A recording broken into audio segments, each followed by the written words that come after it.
some people, and it's especially the young enlisted right now, because we're not talking about this stuff, that just, either they're not being responsible in their, sexual activity, or they think, well, I can have a baby whenever I want, and there's a few, but I'll tell you, it permeates to everywhere, and it permeates to people's attitudes about all of us who say, oh, we're coming up on a deployment and I don't want to go, I'm going to get pregnant.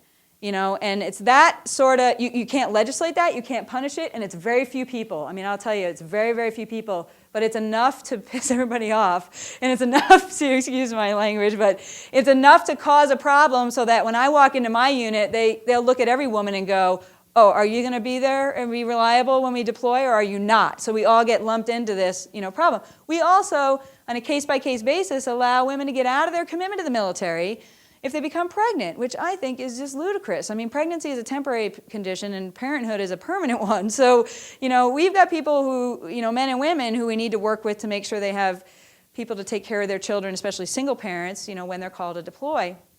But, go back to the 70s where women were being kicked out and now fighting to be able to stay in. And now here we are in 2007 and we're still allowing women on a case-by-case basis. Many times it's denied.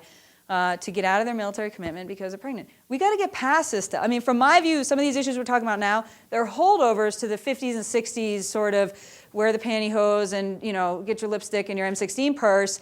And we got to, if we're going to go forward and take this seriously to treat people as individuals and have the most capable fighting force, we got to get rid of some of this other baggage.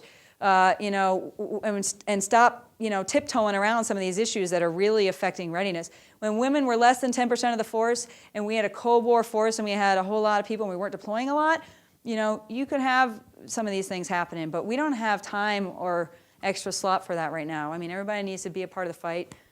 We're not IBM. Our job is defending the nation.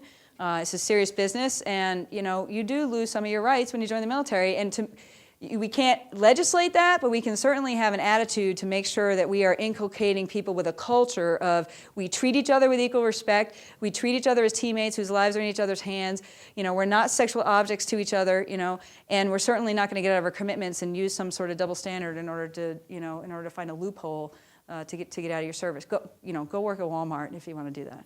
Nothing against Walmart, but